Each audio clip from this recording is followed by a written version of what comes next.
hello गते को सनम को की सगुन जोहार मानवा जुड़सी यूट्यूब चैनल रे आपे सनम को सगुन दाराम तबे गते को चेलका मेना पिया आसो कनै मौज आर नपाय गे मेना पिया तेहिं दिन आर इन हो अडी मौज आर नपाय बड़ा गे मिनाई तबना आदा दिलाबन तेहिं नवा नवा वीडियो रे अबो डिलिस्टिंग बखरा तेबन गालमरा जे ईसाई धर्म डिलिस्टिंग होयो जरूर से आदिवासी को तलारे डिलिस्टिंग होयो जरूर नवा को बखरा तेगे तेहिं नवा वीडियो रे अबो विशेष कते बन गालमरा आदा दिलाबन बिना बिलोम कते वीडियो बन एहब कारगी तबे गाते को अब बन बड़ाई गया से सोशल मीडिया रे अडिगान वीडियो डिलिस्टिंग बखराते मेना अडिगान साल खो एहब कना नवा डिलिस्टिंग प्रक्रिया तो डिलिस्टिंग दो चीज कना थोड़ा गान बन बड़ाई लगी तो डिलिस्टिंग रिया माने दो हुयुक कना डिलिस्टिंग यानी कि लिस्ट खन अचो कम तबे विशेष कते अब झारखंड प्रदेश से भारत दिसम रे नवा डिलिस्टिंग रिया कमी दो अडी माने आयमा दिन खय गे एहब कना आयमा बछर खय गे एहब कना मेनखान नवा रिया कमी दो जन्मिन रे बांग हुयुक कना तो विशेष कते को टारगेट कदा अबुरेन आदिवासी बोयहा को गे जहां दो को अपने आप रे को मेनगो कन आले दो आदिवासी कनाले और आले दो आदिवासी रिया धर्म से अरिचली लिकाले चला कना और जहां बोया को ईसाई कना से ईसाई धर्म को मनावदा उनको दो आदिवासी रिया सनाम अरिचली से सनाम मान सम्मान से भाषा को सनाम को बगी चबावदा उनाते उनको दो डिलिस्टिंग माने आदिवासी से अनुसूचित जनजाति लिस्ट खन उनको दो अचो को जरूर कना और उनको दो अनुसूचित जनजाति रिया जहां आरक्षण मेना नौकरी चाकरी ईमान तिया हर जगह आरक्षण मेना ओना खय उनको दो अचोगो जरूर कान तको और अचो को जरूर कना नवा गी डिलिस्टिंग रिया मिटन माने दो हुयुक कना आदो नवा को बखरा तगी अब बन गालमारा नवा वीडियो रे तबे बोया को जहां हर को ईसाई कान उनको दो माने को मेनदा उनको दो नवा धर्म बाको मनावदा आदिवासी धर्म बाको मनावदा से उनको दो नवा खय लाभ बांग नाम जरूर कान तको आरक्षण रिया ओनाते उनको दो अचो को जरूर कान गया मेनखान हिंग मेनदा आदिवासी को नवा तो संविधान रे बांग ऑल कना जे जहां एटा धर्म को मनाव लेखाय उनको दो आदिवासी बाको लेखा से उनको दो आदिवासी जात दो बांग कना नोंका दो बनुआ आर से आरक्षण दो आदिवासी रे दो बांग से धर्म रे दो बांग धर्म जहां बदल दा ओना रे दो बांग को हटिंग कदा ओना दो जाति आधार ते को हटिंग कदा जे आरक्षण रिया लाभ दो जहां एसटी जाति रे हेनाया आदिवासी जाति रे हेनाया उनी नाम गया मेनखान धर्म दो जहाना गे मनाए का उनका दो साफ साफ बांग ऑल कना जुदी उनका ऑल कोआ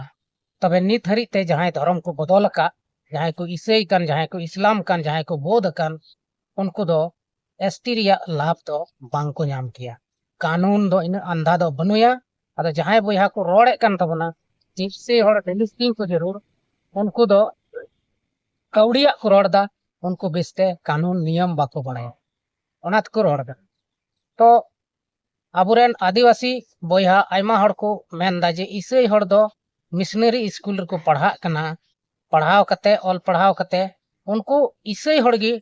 आरक्षण रिया ढेर लाभ को नामदा और जहां मेन आदिवासी कना को उनको दो ओना खय को वंचित कना ओना लाभ खय को अचोगो कना से उनको बाको हताव दाड़िया तबे बोया को नवा मिटन कथा अंजम तबन पे ईसाई हर से ईसाई स्कूल से मिशनरी स्कूल दो एकेन ईसाई हर लगी दो बाय खुलो कदा ओना रे दो सनाम लिकान हर को ऑलोग पढ़ा कना आर को मौज तेको ऑल पढ़ाव कते सेणाय दाको अकिल ज्ञान को हमेट जोंग कना और ओना कारण ते आकोआ नौकरी चाकरी ईमान तिया को ᱧᱟᱢᱮ कना तो अपनार रे ñेलोगो हुयुआ अब ñेलो तबन पे जे अब जहां अपने आप रे बोन मेनगो कान जे इन दो आदिवासी कनई मूलवासी कनई इन दो आदिवासी या अरिचली लिकन चला कना ओना रिया धर्म कुछ मनावदा तबे आम जुदी ओना धर्म करम मनाए खान ऑलोग पढ़ा रहे ध्यान एम में मौजते ऑल पढ़ा में चिकाते आम नौकरी बाम हासिल दाड़े नितो दो कंपटीशन जुग कना कंपटीशन जुग रे दो मौजते ऑलोग पढ़ा सेणाय हुयुआ आमा अकिल ज्ञान मौजते हमेट जोंग में से अपनार रेन गिदर पिदर को मौजते ऑल पढ़ा चुयम भागी स्कूल रे ऑल पढ़ा चुयम आर नेल में उनी चिकाते ओना रिया लाभ बाय हताव दाड़िया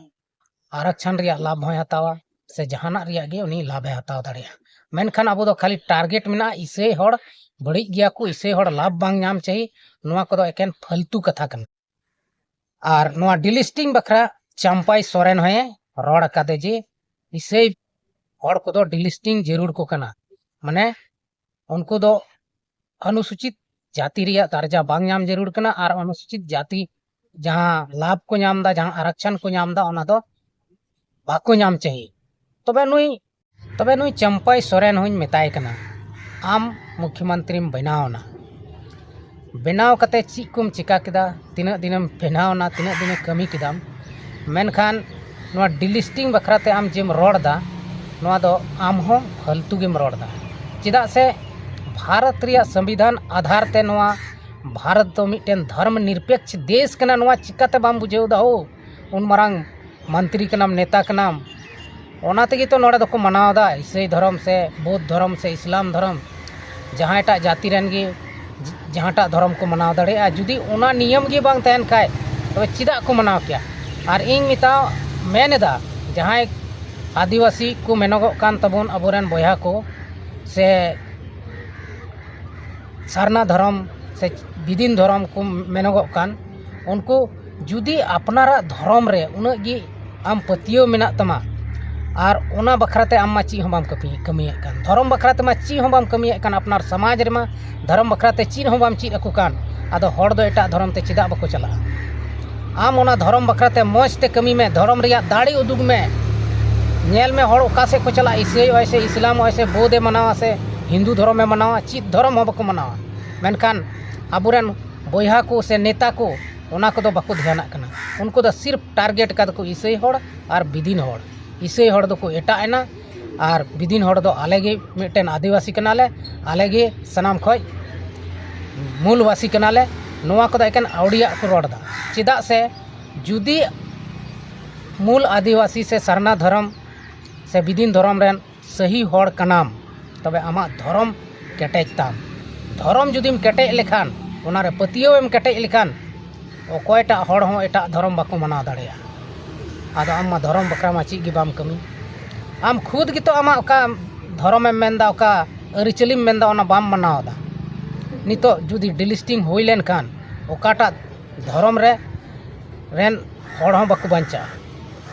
अकोयटा तीना हड़ आदिवासी धर्म को मनाव दा से बिदिन धर्म को मनाव दा ओनारे साफ साफ को न्यामोआ जे आदिवासी गी बनुक कोआ क्लियर उतरो चेदा से अब आदिवासी से संताल को हड़ अब बन नेल कोआ आयमा लेकाना धर्म को मनाव दा मिटेन हो सरी धर्म से बिदिन धर्म रे हड़ दो बनुक कोता बना नितो नेल कोपे बुया एटा एटा धर्म को मनावेदा आर ओना इया तेगी जुदी ओना सर्वे लेखान से नितम नेल लेको खान उनको सर्वे कते अब आदिवासी धर्म गी मिटेन हो बनुआ सारना धर्म दो ची अब आदिवासी कना अरे बिदिन धर्म कना जहाँ शुरू खय को रोड अगू का ओना कना मिटेन धर्म दो मेनखान नोआ दो बांग कना सारना धर्म तो मिटेन बनावटी धर्म कना ओना तो मिटेन क्रिश्चियन से ईसाई धर्म लेकाना की धर्म को बनाव कदा तो कभी सरी सरना को मेना कभी धर्म सरना आयमा ढेर नोंका ᱧᱩᱛᱩᱢᱟᱱᱟᱜ मेना आदो ओकाटा उनको दुको मेनेदा जे नोआ दो आलेया कना से नोआ दो मूलवासिया धर्म कना से आदिवासिया धर्म कना नोआ दो एहब खय आले ले नेल अगुइदा नोआ को दो मिटेन औड़िया कथा को रोड़े कना और औड़िया कथा रोड़ कारण तेगी तेही घरी डिलिस्टिंग दो बांग दो झारखंड रे बांग दो केंद्र भारत दिसम रे हुई कना और बांग दो हुयुआ जबरदस्ती कते तो जहाना बांग हुयुक कना बोया को ओनारे बेसते खंडन में ओना बेसते सर्वे में बेसते बुझ में तब जहाना कमी में तबे गेम बेसते दम कमी दड़े आर बखा नोंका औड़िया भाषण कते तो बांग हुयुआ ओना बखराते ची गी बाम बड़ाया आमेम रोड़ का कना औड़ी एम रोड़ गिडी का कना लड़ाई तेम आंदोलन तेम गज उतर रहो ची हम बाम चिका दाड़े आदो नितो अबो बन पूरा पूरी आंदोलन लगी को सपड़ाव कान तबना अबोरेन आदिवासी बया को जहां दको मेनदा आदिवासी दो आले कनाले इसे हड़ दको बांग कना मेनखान नोआ दो सरी कथा दो बांग कना संविधान रे दो धर्म बदल रिया माना बारन दो बनुआ ओनाते नोआ दो लुतुर बिक कते आपे आंजम तबन पे जहां नोआ डिलिस्टिंग रे पे कमी कान तबना डिलिस्टिंग अचुई पे मेनखान सनाम धर्म रिया डिलिस्टिंग तबन पे और सनाम जाति रेन डिलिस्टिंग को पे ओकारे ना अबुआ आदिवासी धर्म सारेजो कना से बांग सारेजो कना एकान मिटन टारगेट कते दो बांग हुआ पूरा पूरी अब आदिवासी जात तीन हड़ को एटा धर्म को मनावे तबना उनको सनाम डिलिस्टिंग कते उडुक को जरूर कना तबे तो पे बुझ नामा जे अब आदिवासी तीन गान बन सारे एकना अब जुदी नितो मौजते डिलिस्टिंग पे मेन जों कान खाय डिलिस्टिंग कते नेम तबन पे और तीन गान हड़ को सारेजो कना आदिवासी से विदिन धर्म रे अरे सरना धर्म हो ओना हो विदिन धर्म रिया धर्म दो बांग कना ओना हो मिटन बनावटी धर्म कान विदिन धर्म दो नितो दो सारे जे बांग सारे कना आपे बुझ तबन पे नेल पे अकोयटा हो बको मनावदा चिदा से ओनारेन अयुर कुगी बनु कोआ मुचित उतर कान को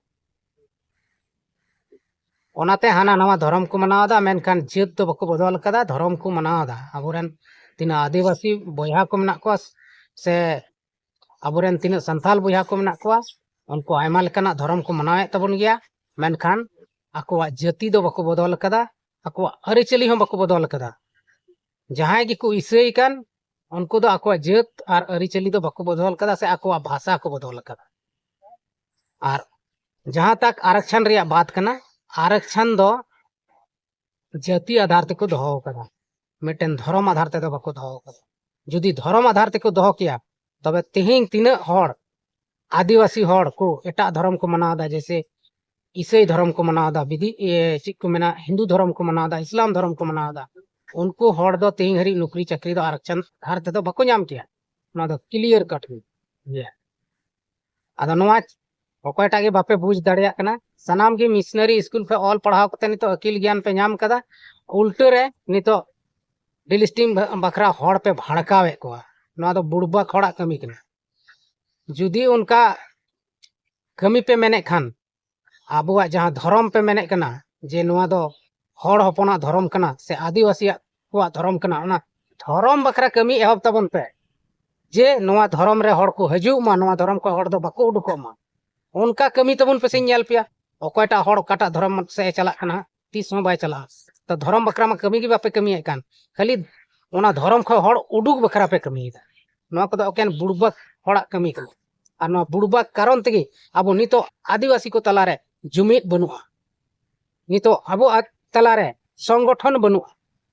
नोआ को चलती तेगे और नितो अब तलारे नोआ जुमिद संगठन पे चबायदा तबे मिटन हो आदिवासी बापे तहना भारत दिसम रिंग लेदा सनाम आदिवासी चबा और आरक्षण हो सनाम चबा तायनम ते ये हे टुठुआ ओकयटा हो बापे जुका तीना पे नेता कना सनाम सेता रे पे बदल चबा तो नोआ को कथा जहां बड़ी पे बुझे खान बड़ी बुझे पे और जहां बेस पे बुझे खाय दो बेस बुझे पे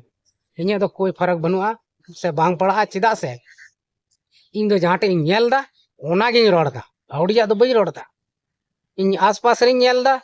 इन आतु ओड़ा रे नेल दा इन